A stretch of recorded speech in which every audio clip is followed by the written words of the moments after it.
우리 말씀 보겠습니다. 우리 말씀은 신명기 30장 1절에서 10절 말씀을 보도록 하겠습니다. 우리 말씀을 가지고 아버지의 품으로 돌아오라, 아버지의 품으로 돌아오라 라는 제목으로 같이 은혜를 나누기로 원합니다. 이 신명기의 말씀은 복의 주체는, 복을 주시는 분은 하나님이시라라고 말씀하고 있습니다. 끊임없이 계속해서 반복하는 것은 우리가 복된 길을 살아가는 것은 하나님을 잘 섬기는 것이고 하나님의 말씀에 순종하여 살아가는 것입니다. 그 길밖에 없는 거예요. 그때 하나님께서 하늘로부터 내려오는 은혜와 축복으로 우리를 축복하여 주시는 줄 믿습니다. 그 축복은 한이 없는 것입니다. 인생이 힘들고 어려울 때는 어떻게 해야 됩니까? 계속해서 하나님께로 돌아와야 돼요. 아버지의 품으로 돌아와야 됩니다.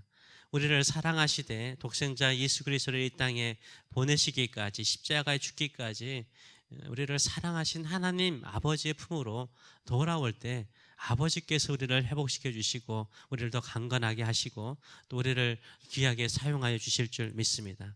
그런데 인간은 어떻습니까? 인간은 쉽게 타락을 합니다. 성도라고 해서 죄를 짓지 않습니까? 하나님을 떠나지 않습니까? 우리도요 쉽게 죄를 짓고요 하나님을 멀리할 때가 있습니다. 평안하면 평안하다고 하나님을 멀리하고요, 어려우면 힘들다고 하나님을 멀리하는 경향이 있습니다. 이런 우리의 죄성을요 하나님은 잘 아세요. 이스라엘 백성들이 약속의 땅인 가나안 땅에 들어가게 됐습니다. 그 들어가기 전부터 하나님께서 계속해서 경고를 하세요. 왜요? 우리 안에 이런 성향이 있기 때문인 것입니다.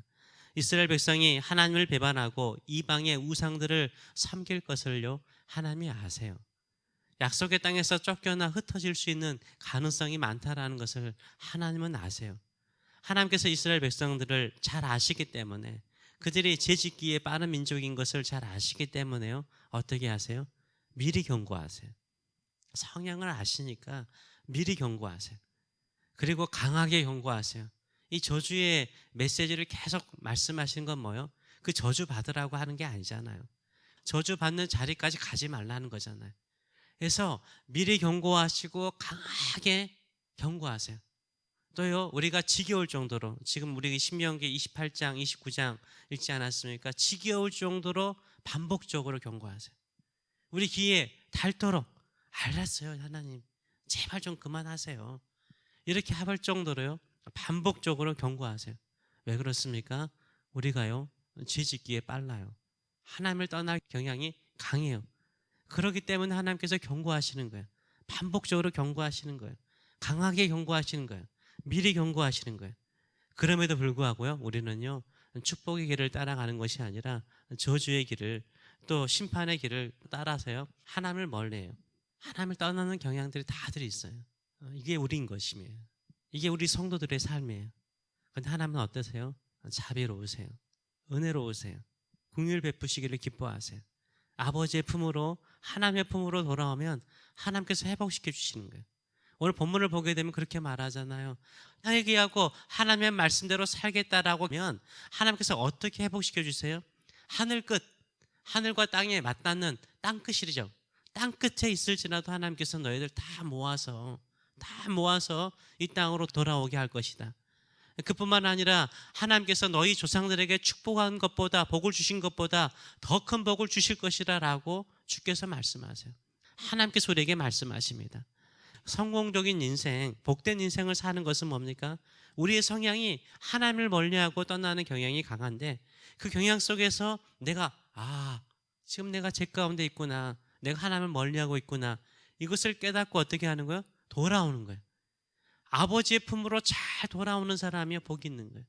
아버지를 향하여서 돌아오는 사람이 복이 있는 사람인 줄 믿습니다. 이 복된 삶을 살아가시는 저와 여러분 되시길 축원합니다. 1, 2절의 말씀을 보게 되면 아버지께로, 하나님께로 돌아오라 라고 말씀하세요. 내가 내게 진술한 모든 복과 저주가 내게 임함으로 내가 내 하나님 여호와로부터 쫓겨간 모든 나라 가운데서 이 일이 마음에서 기억이 나거든 너와 내 자손이 내 하나님 여호와께로 돌아와 내가 오늘 내게 명령한 것을 온전히 따라 마음을 다하고 뜻을 다하여 여호와의 말씀을 청종하면 하나님께서 다시 회복시켜 주신다라고 말하고 있어요. 근데 마음의 기억이 나거든. 어디에서요? 쫓겨가서, 이방의 땅에서, 고난의 땅에서 어려움의 땅에서, 무시와 천대를 받는 땅에서 기억이 나거든. 하나님이 기억나거든. 하나님께로 돌아오라는 거예요. 하나님을 기억하는 사람이 복이 있는 거예요. 내가 어렵고 힘들 때 나를 회복시켜 주실 분은 하나님밖에 없다라고 하나님을 기억하고 하나님께 돌아오는 자가 복이 있는 거예요. 룻기에 나오는 나오미가 있지 않습니까? 이 나오미는 어떻습니까? 남편을 따라서 모압의 땅에 갔습니다. 베들레헴에 기근이 찾아오니까 이 어려운 형편을 이겨나가기 위해서 모압 땅으로 이민을 갔어요. 거기에서 남편도 죽고 두 아들도 죽습니다. 이때 나오미가 어떻게 합니까? 내 팔자는 기구한 팔자다. 거기에서 모압에서 그냥 머물지 않아요. 어떻게 합니까? 나이가 들고 모든 것을 다 잃어버려도요, 다시 베들레헴으로 돌아오는 거예요. 내가 섬기는 하나님께로 돌아오는 거예요. 내가 섬기는 하나님께로 돌아오자 하나님께서 어떻게 하십니까? 나오미를 회복시켜 주시잖아요. 나오미의 품에서 그의 손자를 안고 키우는데요, 다윗의 할아버지를 키우는, 다윗 왕가를 이루는 할머니가 되는 것을 우리가 보게 되는 것입니다. 누가복음 15장에 탕자의 비유를 보게 되면 이것을 아주 잘 설명하고 있지 않습니까? 탕자가 아버지 것을 가지고 가서 모든 것을 다 탕진해 버립니다. 다 잃어버려요. 유대인에게 안 좋은 짐승이 뭐예요? 싫어하는 짐승이 뭐예요? 돼지잖아요. 돼지를 키워요. 인생이 얼마나 힘들면 돼지를 키우는 그 일을 해요. 유대인이요. 그런데 거기서 먹을 것이 없는 거예요. 돼지가 먹는 그 주염 열매를 먹어요. 이 돼지가 먹는 주염 열매, 세상이 주는 이 음식을 먹으면서 살 때 누구를 기억하죠? 아버지를 기억해요. 아버지를 기억해요. 그래서 아버지께 돌아오잖아요. 아버지가 다 회복시켜 주잖아요. 복이 있는 백성은 어떤 백성이에요? 하나님을 기억하는 거예요. 고난 중에, 어려움 중에도 하나님을 기억하시는 저와 여러분 되시길 축원합니다. 그리고 하나님께 돌아오시는 저와 여러분 되시길 축원합니다. 우리는 거의 매일이요, 얼굴을 씻거나 손발을 씻습니다. 마찬가지예요. 우리의 마음에 찌든 때가 있고 찌든 마음이 있어요. 믿지 못한 마음, 하나님을 의지하지 못한 마음들이 있습니다. 그 마음을 늘 씻듯이, 우리가 손발을 씻듯이 회개하고 주께 나가시는 저와 여러분 되시길 축원합니다. 그게 바로 회개인 거예요. 이 회개를요, 오늘 본문은 뭐라고 말하냐면 마음의 할례라고 말해요.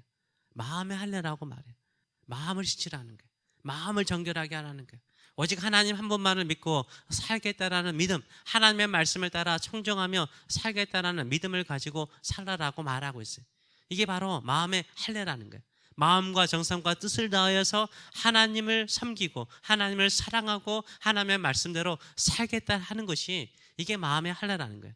마음의 할례를 받는 사람에게 하나님께서 다시 한번 새로운 역사를 이루어 주실 줄 믿습니다.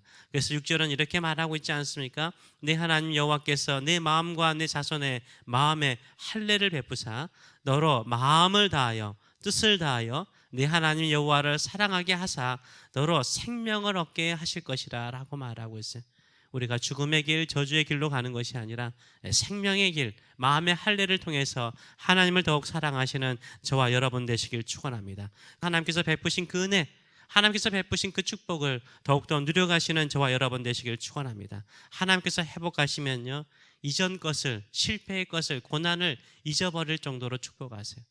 우리가 부러워했던 그 모든 부러움이 사라지고 내가 하나님께로부터 최고의 복을 받고 있다라는 것을 느낄 정도로 하나님께서 회복시켜 주시는 줄 믿습니다. 그래서 5절은 이렇게 말하지 않습니까? 내 하나님 여호와께서 너를 내 조상들이 차지하는 땅으로 돌아오게 하사 내게 다시 그것을 차지하게 하실 것이며 여호와께서 또 내게 선을 행하사, 하나님은 선하시잖아요. 선을 행하사 너를 내 조상들보다 더 번성하게 하실 것이다 라고 약속하고 계십니다. 우리를 회복시키시고 우리를 강건하게 만드시고 우리에게 축복을 주시기를 기뻐하시는 하나님을 향하여 돌아오시는 저와 여러분 되시길 축원합니다. 어떠한 형편, 어떠한 환경, 내가 실패의 자리에 하나님을 멀리했던 그 상황일지라도 나를 사랑하시고 나를 기다리시고 나에게 은혜 베푸시기를 기뻐하시는 하나님께로 돌아옵니다. 아버지께로 돌아옵니다. 아버지의 품으로 돌아옵니다. 아버지께서 회복시켜 주시고 저는 마음과 정성과 뜻을 다하여 주만을 사랑하며 살겠습니다. 이런 결단을 가지고 살아가시는 저와 여러분 되시길 축원합니다. 아멘. 그래서 우리 한번 9절, 마지막 9절 10절인데 같이 한번 읽어보도록 하겠습니다. 내가 내 하나님 여호와의 말씀을 청정하여 이 율법책에 기록된 그의 명령과 규례를 지키고 내 마음을 다하며 뜻을 다하여 여호와 내 하나님께 돌아오면 내 하나님 여호와께서 내 손으로 하는 모든 일과 내 몸의 소생과 내 가축의 새끼와 내 토지의 소산을 많게 하시고 내게 복을 주시되 곧 여호와께서 내 수성들을 기뻐하신 것과 같이 너를 다시 기뻐하사 내게 복을 주시리라. 아멘. 하나님께서 아브라함을 기뻐하시고 이삭을 기뻐하시고 야곱을 기뻐하신 것처럼 하나님께서 우리를 기뻐하시고 우리의 하는 모든 일들, 우리가 수고하는 모든 것들을 복되게 하실 줄 믿습니다. 우리의 복의 근원은 하나님이십니다. 우리가 우리의 복을 만드는 것이 아닙니다. 하나님께서 축복하는 사람, 하나님께서 넘치도록 축복하는 믿음의 성도로 살아가시는 저와 여러분 되시길 축원합니다. 기도하겠습니다. 살아계신 하나님 아버지, 우리가 세상 속에 있으면 세상의 바쁜 일 때문에 하나님 잊어버립니다. 믿음으로 사는 것도 잊어버립니다. 말씀에 순종하는 것도 잊어버립니다. 세상은 우리를 멀리 멀리 떠나가게 만듭니다. 마치 배들이 파도를 통해서 멀리 멀리 해안가에서 떨어져 나가듯이 우리가 떨어져 나갈 때가 많습니다. 그때마다 기억합니다. 아버지를 기억합니다. 하나님 아버지를 기억합니다. 여전히 우리를 변함없이 사랑하시고 기다리시고 우리가 돌아가면 반드시 모든 것을 회복시켜 주시는 아버지를 기억합니다. 오늘도 아버지를 기억하고 이 새벽을 깨우며 주 앞에 나오니 주여 우리에게 은혜를 베푸소서. 잃어버렸던 모든 것들 다 되찾게 하여 주시옵소서. 하나님 아버지, 우리가 땅끝에 있을지라도 우리를 불러주시고 우리를 모아주시고 우리를 축복하여 주시고 약속의 땅으로 인도하여 주시고 우리를 기뻐하시고 우리를 축복하여 주시고 우리에게 넘치도록 안겨주시는 그 하나님의 은혜만을 붙잡고 사는 저희들의 삶들이 될 수 있도록 축복하여 주시옵소서. 아버지, 아버지께로 돌아갑니다. 아버지 품어주시고 안아주시고 치료하여 주시고 고쳐주시고 회복시켜 주시고 다시 한번 하나님의 백성으로서 자녀로서 이 복을 누리며 하나님의 사랑을, 능력을, 복음을 전하는 저희들의 삶들이 될 수 있도록 축복하여 주시옵소서. 감사드리며 예수님의 이름으로 기도하옵나이다. 아멘.